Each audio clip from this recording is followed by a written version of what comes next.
We are here to celebrate, remember, look back, and ponder upon the life of Mr. Sudhir Kishore Arora. Mr. Sudhir Kishore Arora was a third-generation bookseller and publisher from the family of the late Lala Narayan Das of the English Book Depot, Firozpur, India's pioneering military bookseller since 1923. An alumnus of the Indian Institute of Management, Ahmedabad, class of 1977, he began his career in the corporate world before returning to Dehradun to follow his passion for Indian military history. As a co-founder of Bookworld Dehradun and publisher under the Greenfields imprint, Sudhirji spent over 4 decades documenting the history and spirit of the Indian Army. He has worked closely with numerous regiments and institutions, including the Pune Horse, the Garhwal Rifles, the Bengal Sappers, and the Indian Military Academy, editing, writing, and producing their official and commemorative histories. His contributions include landmark works such as Fakr-e-Hind, the story of the Pune Horse, the Bengal Sappers, trailblazers of the Indian Army, and multiple volumes of the Garhwal Rifles history. A frequent contributor to defense journals and publications, he continues to chronicle the stories that define India's military legacy. A round of applause for him, please.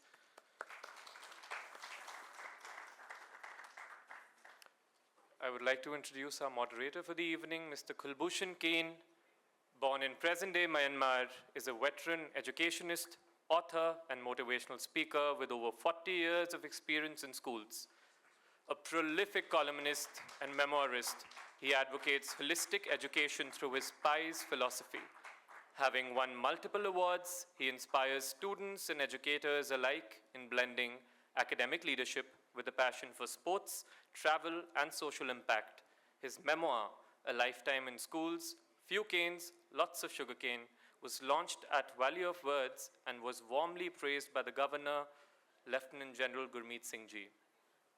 Glad to have you, sir.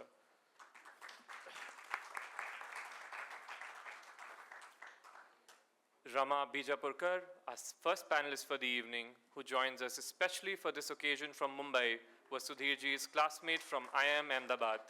She is a familiar face on the boards of India's blue-chip companies and prominent academic institutions. She is a visiting professor at the Indian Institute Ahmedabad and an influential voice on India's consumer economy through her hallmark books and widely read columns in the business media. A round of applause, please.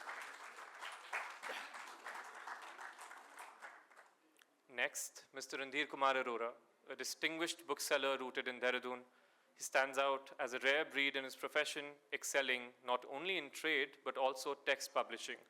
With a background in advertising and printing, he possesses a keen eye for design, seamlessly blending aesthetics with his passion for books. For Mr. Arora, each day revolves around the world of literature, reflecting his profound connection to the craft. Hailing from a lineage steeped in book-selling tradition, spanning for over a century, he carries forward a rich legacy by running a bookstore with his wife and his son.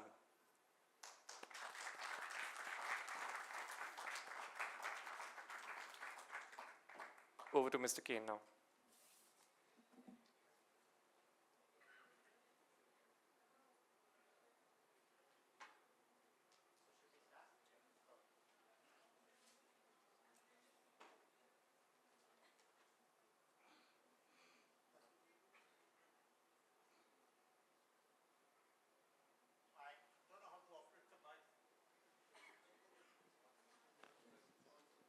This is working.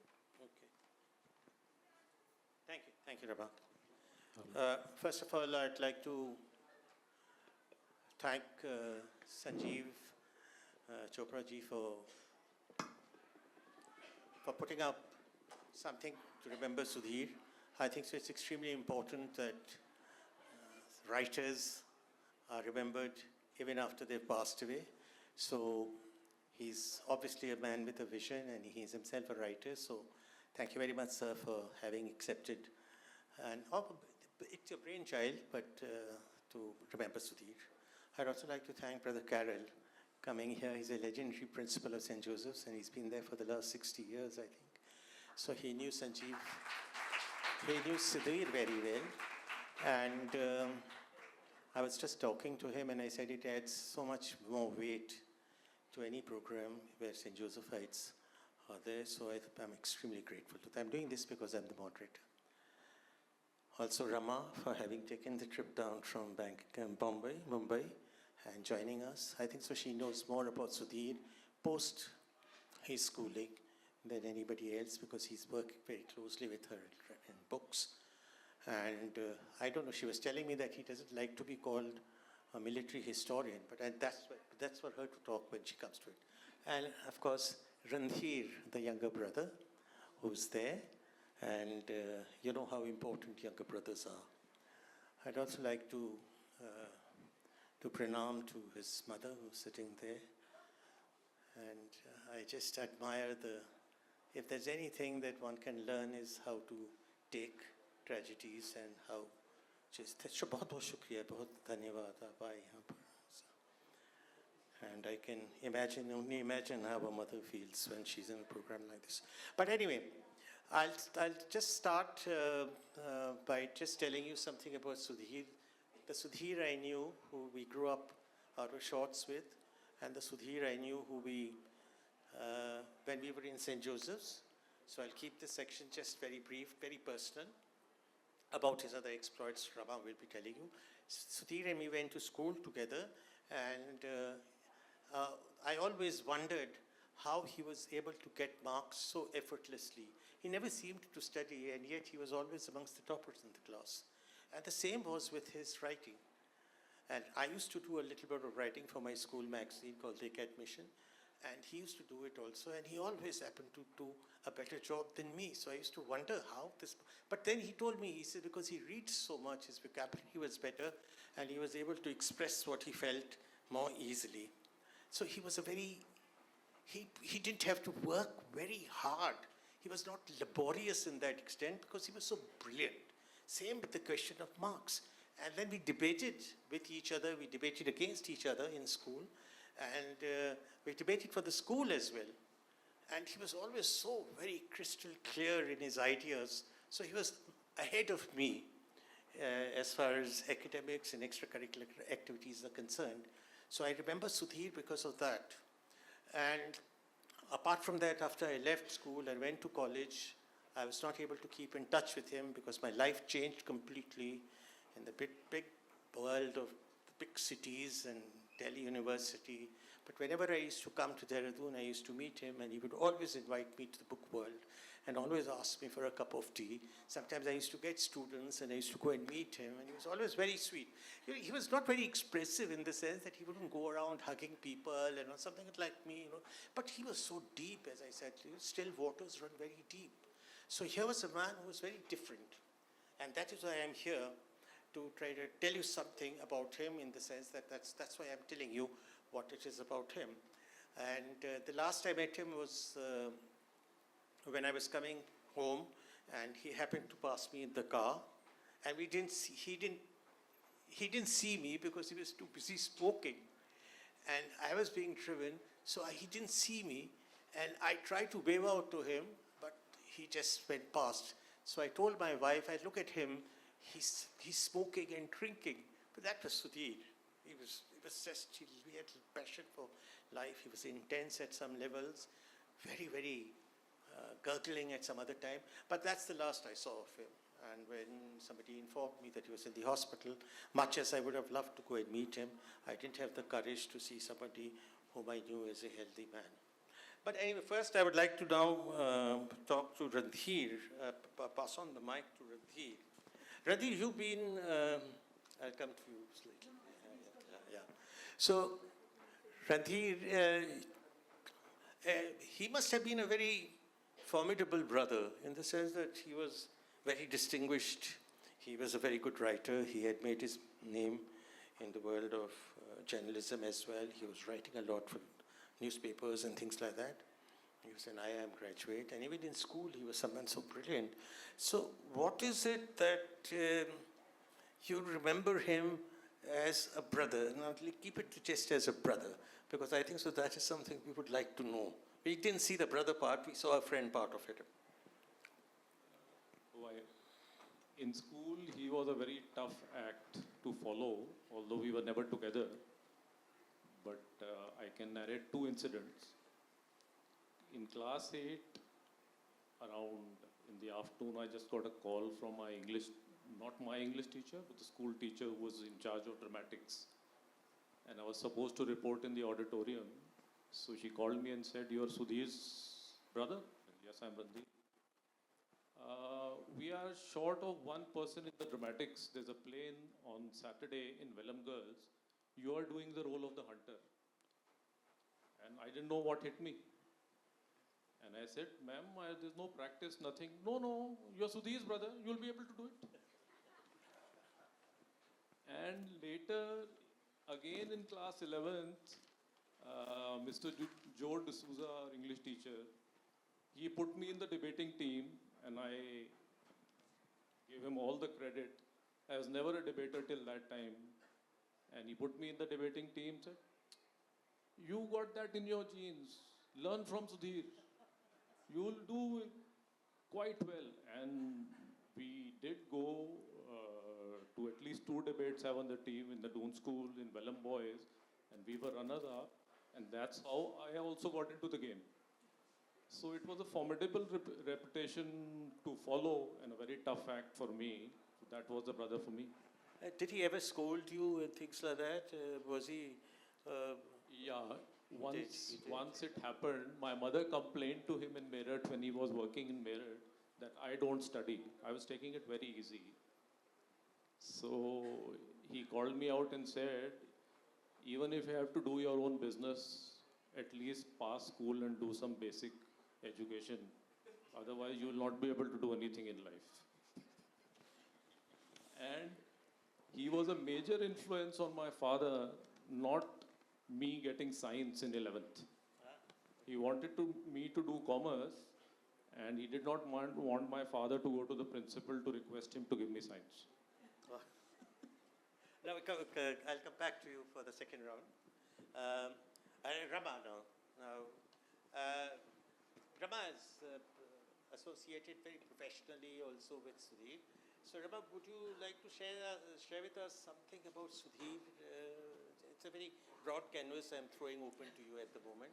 So we would be very interested in knowing a little bit about yours. I think just a little bit, because the occasion is sad, but I think we are going to celebrate a friend. For me, he was a friend of 5 decades, a partner and a comrade in arms for the last 10. We traveled extensively. We talked about, I think we must have had a conversation every evening for the last 10 years, primarily because it was 2 old people, and 2 old people get to talk about all the things in their life. We talked about, I mean, they were very, so in Ahmedabad, he was soft-spoken and gentle, and they were the alpha males, and they were the soft-spoken and gentle people, and obviously the alpha males were more in number. Sudhir was soft-spoken, he was gentle, he was very helpful. He kind of disappeared after a while, and we heard that he was having this really cool job in publishing in his own business in Dehradun, while the rest of us were struggling in Bombay, trying to navigate the corporate world. And then we Just a minute. So after Ahmedabad, he went into publishing. Here. Why He, in for a couple of years, in Ahmedabad, he finished at Ahmedabad, and then 2, 3, 4 years later, I think, He worked. he came back to the business. Yeah, he worked in 2 different places. He was the deputy director at the Institute of Productivity and Management in Ghaziabad and Meerut, and plus he, for about a year, he was managing a distillery in Meerut as a manager. Yes, So we he called was it in touch with you there was the or Daru Ka Dhanda. So at that time we were all management trainees, we were all struggling to get on with our lives, and you know how it is, we were all insecure overachievers, not Sudhir so much, but the rest of us I think were just getting hyped up by the world we lived in. So we absolutely loved the island of calm he was. We lost track of him for a while, and then got back. I think after a while, when everybody was done with their sort of career building, and we all started looking. We saw him at the 25th reunion. We recently had a 48th reunion because we said no one's going to be able, we're not sure how many will survive till 50, prophetic. We went to Puri actually. We went to Bhubaneswar and Puri for our reunion. So, yeah, he was, past tense is always hard, but I think he was very kind and gentle. And I often know when I talk about children, when I talk about parents, the children always, of my batchmates, the children always turn around and say, no, you got it wrong, that wasn't my dad, right?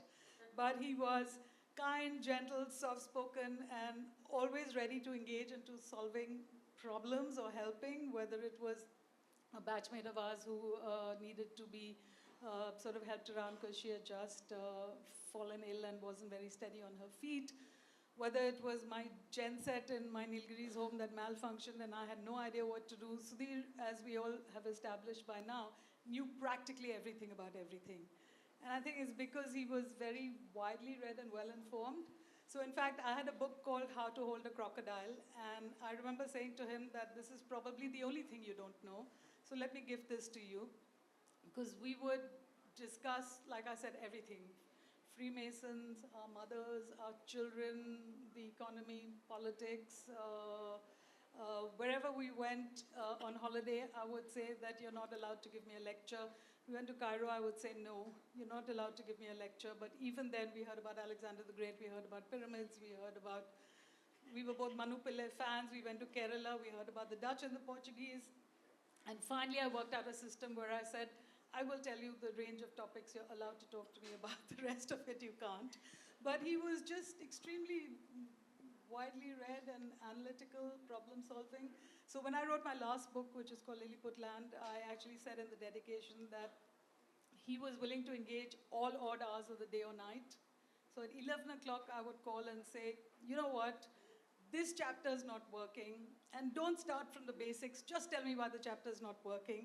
And it was just amazing.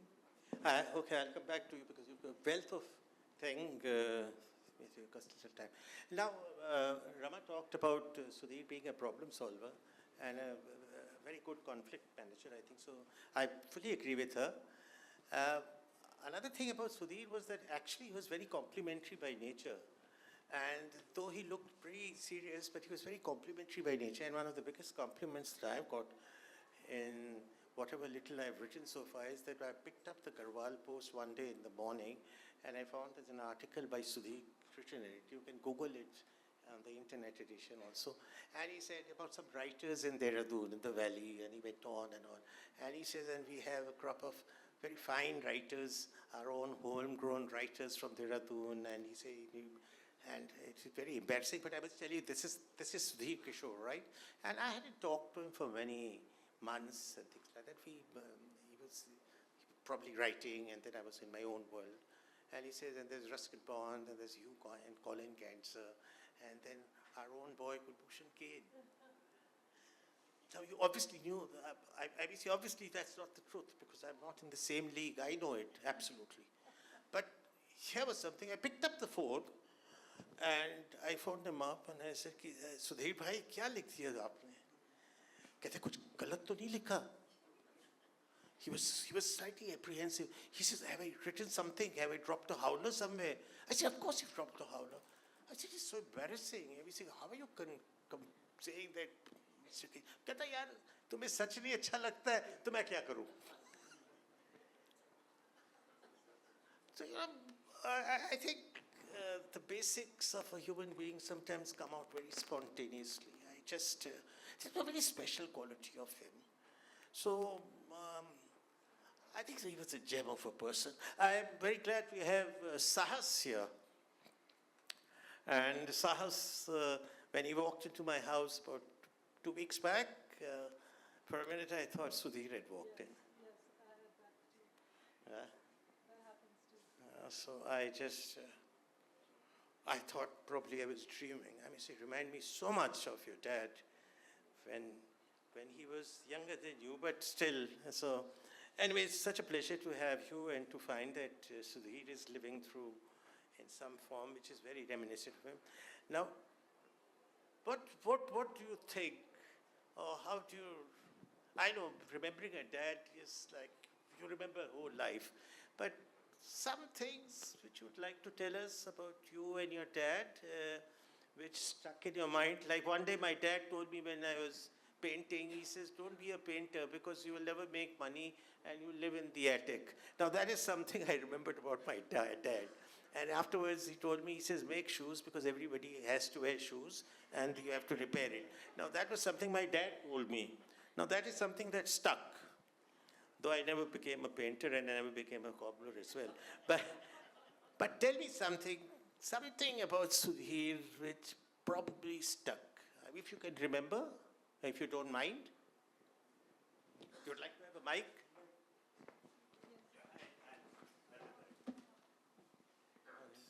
Thanks. This is fine. Thanks. So,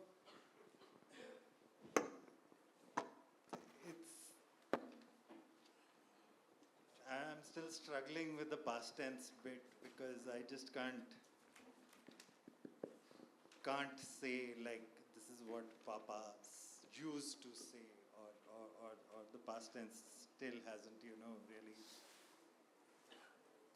set in. One thing he always said, and he made no bones about it, it's like hard work.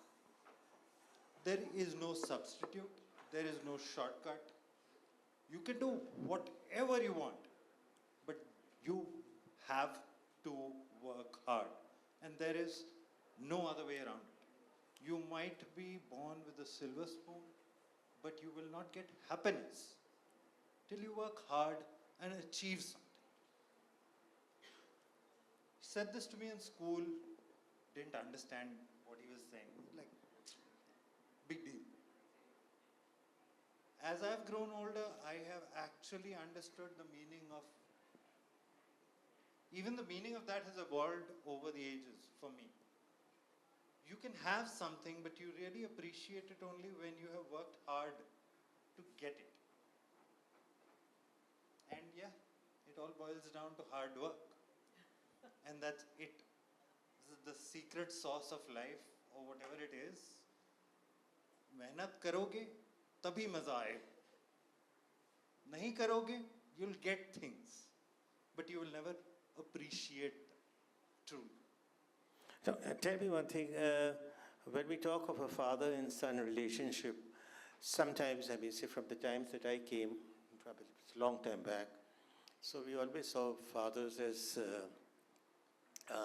more or less like school principals, maybe a little bit,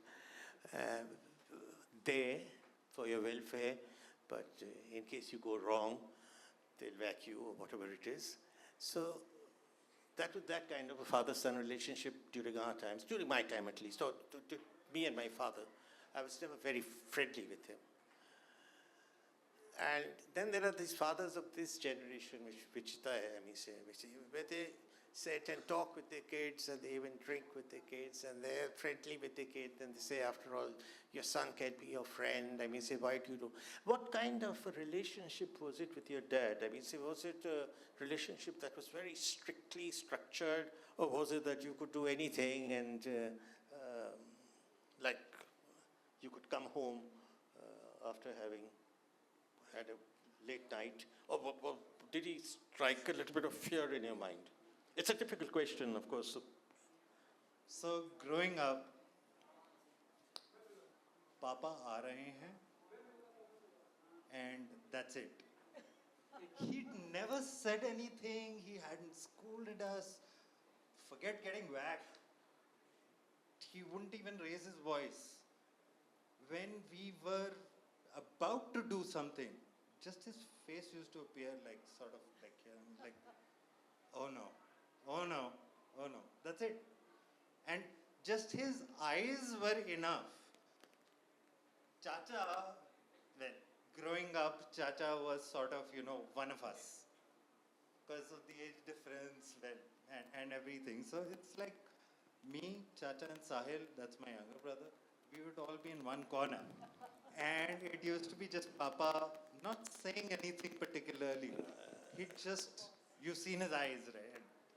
his eyes, he had. I can his go, big eye. absolutely go. And I can- that's it. His eyes. They were literally, Okay. that fear was just that. And that eventually led to, well, that was growing up. And there was a time when we were all sort of adjusting as to, okay, is that the Papa that we should be sort of, is that him, or should we try and progress? And I would proudly say that over the last decade or decade and a half at least, our relationship really had progressed to where it was more of a partner that we were talking to. He was always the rock. We could always pick up the phone. My weekly phone call with him was serious business. It's like you have to prepare for it in the sense that I have to speak to him about this, I have to speak to him about that, I must ask him about this, and obviously the encyclopedia that you know, that is my father. So it was a very, like all relationships, they evolved, and wow, it was just Okay, just amazing. got it. Thank you. Okay, fine. Thank you. Very good. That I mean, so that given me some perspective about Sudhir at home and Thank you. talk to you. Now, coming back to Rama now. Now, Rama, we are treading into something very important, and that is Sudhir as a writer and as a man who wrote about military history most of the time, though he wrote other articles also. So, what were some of the ideas behind the book, the incomplete book? And then, what do you think is going to happen to those ideas? Has the idea been aborted, or as the saying goes, you can't kill an idea? So tell us something about this book which you are writing with him, and how the ideas behind the book or whatever, how will it continue? How do you plan to do it? Whether you're seeking help or something? Because you're a publisher. Absolutely was not writing with him, because I know zero about military history. And I am an army child and I come from an army family, but my eyes would glaze over. But we were determined that Sudhir was going to write the book of his dreams. There was our friend in Canada, Yuva, who was an economist. And we said that we're just going to have to write it. And I said to Sudhir that I'm now your agent and I'm going to basically wield the stick. And he did a whole amount of hard work. And he really slogged over it. But I want to tell you about the ideas of the book and stop me when I'm running out of time. So it was something very, very important to him, and it was what he was dreaming about. So the working title we had was, I was just the working title, I said we had, and then I said he had, because actually I was just the devil's advocate and the agent. So it was called From the Sword Arm of the Raj to the Bulwark of India. The subtitle, these were working titles, The Story of the Evolution of the Indian Army. And this proposal actually had been accepted by Penguin, and he got the formal letter, and unfortunately, before he could, and I was a bit miffed because I thought his advance was a little more than mine, and I was a many times published author, and we had a good laugh about it. So according to Sudhir, and I will read what he wrote about why this book. He said numerous histories of the Indian Army by Indian authors have been published in the last 50 years. In the last 10 years in particular, and he refers to major books by Arjun Subramaniam, Shiv Kunal Varma, which have generated a lot of interest both from military readers as well as lay audience. However, in Sudhir's view, most of these accounts generally focus on the wars the Indian Army had fought from the point of view of large formations, in the eyes of the overall commander, detailing strategy, scale, conduct, and outcome of campaigns, his words. He felt that the story yet to be told was, and I quote again, the story of how the Indian Army evolved over time, who were the key shapers, the geopolitical and historical circumstances and inflection points that actually shaped the army. And as you can imagine from this, it's a multi-layered story of evolution over centuries with so many different strands. So I think the central thesis of his analysis, in his words, is that the modern Indian Army was shaped largely by peculiar circumstances and brash actions of amateurs over time, rather than by any grand design in its initial years. I think that's an interesting and refreshing thought. I'm a lay reader, not particularly interested in military history, but over time we're seeing a lot of lay interest in this whole area. And yes, we used to tell him, you're not a historian, go back and study history, you're just an IMA hack. So we agreed that he was a writer about military history and not a military historian. But anyway, he felt that this was meant to be of interest both to those who were military readers as well as non-military readers. And in fact, so he really, the book was actually in two sections. One section of the book was the story of the evolution through 3 eras. The first was inception in the 1700s and how it was soldiers of the English East India Company. The second was when it morphed a little bit or transformed into the sword arm of the Raj, of course, and the Imperial Reserve, the sword arm of the Brits and the Imperial Reserve of the British Raj. That's from about 1858 till independence. And then the transformation into a truly national army that became what it is now, the bulwark of it. So the second section that he had was a bit more hardcore into military affairs. The first one I could understand, it was a nice evolution. He said what he did, and he'd done some of it, was to analyze the evolution of the Indian Army, quote, through the prism of battle honors, bringing to life these moments. And apparently we had 300 battle honors, so Sudhir informs us in this book, whatever chapters he'd written, it's work in progress, and about 80 posts. So the pivotal ones, actually my WhatsApp to him was that I'll have to take a chisel and separate you from your love for battle honors. Can you just tell the story and not give us the gore? But he said that he would actually start, and he did look at them. I saw the one he wrote on Arcot, which is 1751, and situate the battle honors in a broader context and see, what was the effect in terms of how it shaped the army that much further as a result of the honors and what happened. And when he said 300 battle honors, I was thinking, oh my God, you're going to kill us, as readers in this book, because by the time you go through battle honor 25, we're going to die. But I just want to say a few more things. So I used to tell him that, tell me about dog bites man. Tell me about man bites dog. All dog bites man stories, you'll tell me about the Indian Army, that's fine. And here were a few things that I certainly thought were man bites dog. One was this whole, he'd written about how the maturing of the Indian Army in the Second World War was an influential factor in making the British want to withdraw from India, because by then it was a fairly strong, Indianized, well-established army. The second, which I thought was most interesting, and I thought, oh, I should know it, but I don't know it, is how was the Indian Army divided during partition? We know how everything else was divided, but how were the regiments divided? How were they reshaped? And he writes about how debunking the British canard of martial races. Now, I didn't realize that.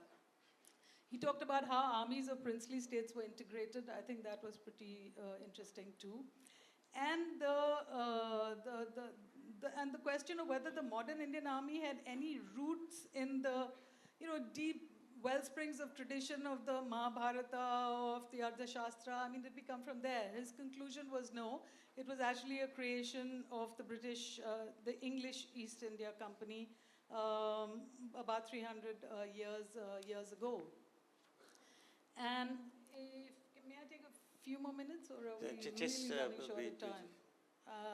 Okay, so some of the questions also that were addressed were, how is it that the British managed to take over this country in less than a century, whereas every other European power that was here never really managed to do it? And the answer lies in their geopolitics. And I think the last one I'm going to say, which is to me the most interesting, is how did the apolitical ethos of the Indian Army come? And I think that's a lovely note to end on, because as he says, everybody around us had their roots, their army had their roots in the same place as our army did, but they actually went in a completely different direction. I just want to interrupt you here. Now, how this is an incomplete book of his, am I right? Yeah, So how is it going to find? I have no idea. I think that, it's a pity he never wrote it. And that's the reason actually to say it to an audience that may be interested, because I think that there are a lot of these ideas that are pretty interesting. Like when and anybody can pick up any strand, like when the King's commissioned Indian officers, apparently in a nationalistic fervor, said they were going to resign. They went to Motilal Nehru, and he quotes from somebody's biography. Yeah. So this manuscript which is there, which is which is an incomplete book. Supposing somebody wants to follow it up and go through with it. So Well, if with they whom find is the it? Is ideas- it with you? Should they approach you, or where is They it can like? approach anybody. I mean, they can You approach also me. have the access to that? Yeah, but I think the point is not so much what do you do with it, but are the ideas attractive? Are the ideas interesting? I think what we do, and that's what Valley of Words is all about as well, is that we put ideas out there, wherever the ideas may come from, and it may ricochet in someone's head. Someone may agree, someone may disagree, someone may pick up some part of it and write it. No, So- but a wealth of ideas which are already there, which have already found its I would way actually to print. publish it. Now that has to be preserved. I would get his favorite place to write the Garhwal Post to publish the entire first chapter. That's what I would do. And I would say, whoever wants to read it, please read it. And we want to take it, take it. I mean, we're the country where the Vedas come without signatures, so why are we, let's put it out there. That's what he would have loved. It can come as a series of articles in Garhwal Post also. She's right.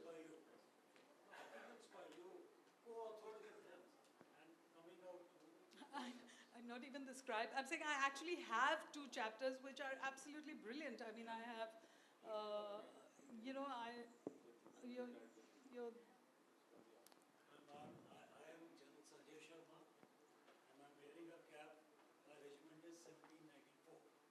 So I was very interested when you said that he was working on a theme which is 1700 onwards. Yes. This is 1794, my regiment. I wish And you we were had here. 4 battle honors from Srirangapatnam Yes, to 19... he was obsessed with Tipu Sultan and Srirangapatnam. So we fought there, at least my regiment's predecessor. Yeah, amazing. And the last one was Burma.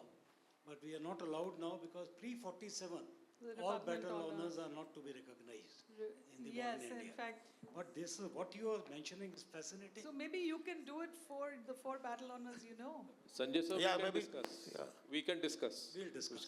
Thank you. So Sanjay is a very distinguished soldier from the same school. He's president of our Old Boys Association also. Now, Brother Carol, I would like to have 1 or 2 impressions of yours of Sudhir, because I know he interacted with you a lot, and so could you, and if Brother Carol doesn't mind speaking a little bit about a student who I say was a very distinguished student, so it would be very... I'd have no problem speaking if I had something to say. But actually, I didn't know Sudhir. Randhir, of course, I know very well. But I'm listening very carefully and learning. And I heartily endorse all the sentiments that have been expressed so far about Sudhir. And I'm very happy that I'm here. But did Sudhir discuss sometimes with you? No, nothing about the school. He was quite active in school, old boys associations. He used to do these reunions and all that. And I remember attending 2 reunions with Brother Carol also there. So, but he wouldn't talk much with you? No. No, I'm afraid not, no. Okay. But then maybe when he was involved with the alumni, I probably was in Missouri or in West Bengal or someplace else. Maybe. Otherwise, we would surely have met and interacted. Praveen is sitting next to you. Could you please hand over the... Naveen will have plenty to say. Yeah. No, Praveen, I have a different question for you. I have a different question for you. On the day when Sudhir passed away, I got a call from Praveen. It's just, he says, he calls me Sarji. I don't know why he calls me Sarji. But he tells Sarji, Sudhir has passed away. So this was in the evening. So I was quite shocked. So I said, he says, I'm just going there, and he just going to the hospital. he had been seeing Sudhir on and off, I think so, in the hospitals. Am I right? Now, how was his morale at the? This is very difficult. Did he talk to you during those are those very vital last?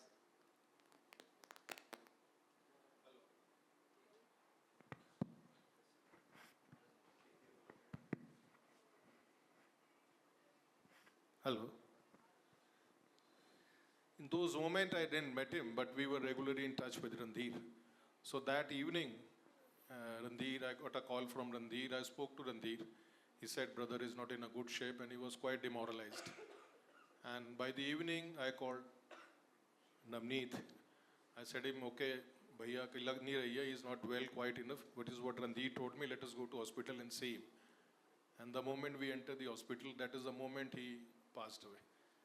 We were there, right? Then we went inside. He was just lying there. I met Saas coming out from there. Okay, that is the moment I thought that was the side things. Yeah. Anyway, let's But not. about the alumni part you were discussing, I had a fabulous 2 reunions with him. Yeah. In both the reunions, you were there. Yeah. So it was in 2016, we celebrated your 45th reunion, your batch I'm talking of. And then again, after 5 years, we did the 50th reunion also. So it was fantastic time I had with him. Whenever he used to collaborate with me, I used to discuss all the ideas, how will we become the reunion and everything. And then he wrote a wonderful article for me. I told him in my newsletter, I would like to have an article from you. I still preserve that article. I even posted on the Facebook that day. What a beautiful article. It is all about your class, how you grew up and how you played and how it all went down. Fantastic memories. And as you said, he was a very deep person, really very deep person. We have a lot of honor from him. He was the elder brother. We all called him Bhaiya. Those fond memories will always remain. Never die. Okay, now, I'll give the last word to Rama, but thank you very much. Thanks.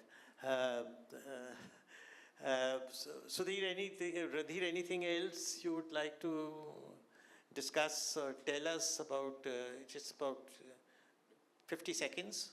Yeah, a lot of people don't know that he had got through an AFMC, and if he hadn't been rejected medically, he would have been a doctor today, and we wouldn't be discussing this. We would have been talking about his medical exploits. Oh, so He had got through an AFMC. So, and the other two things was that before we started Book World, he was an editor of a magazine called Current Events for a year. So a lot of his reading came from there. Okay, And in '87, he started a magazine called the Universal Military Time is Abstract. up. Thank you. Rama, just... I just want to say, was Sudhir here and I was asking myself this question and I said this to Randhir, he would say, ये सब करने की क्या ज़रूरत थी और अगर आप लोग ने फैसला कर ही लिया करने के लिए तो लगे रहो.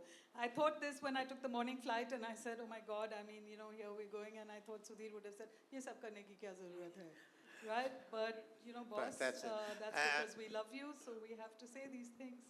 Yeah. So just before I conclude, just give me 15 seconds. That lady at the back, tell me the time is up. Now, I'm going to just read just a few, just four lines from a poet. And I was at Sudhir's cremation, and when I saw his body being brought, and I saw that he was being lit, the fire being lit. So I was asking myself that, see how strange it is. We were running around the corridors of the school, and now he's gone. So I was reminded of a poet who said, and I was thinking that Sudhir must be asking this, and this is what I say.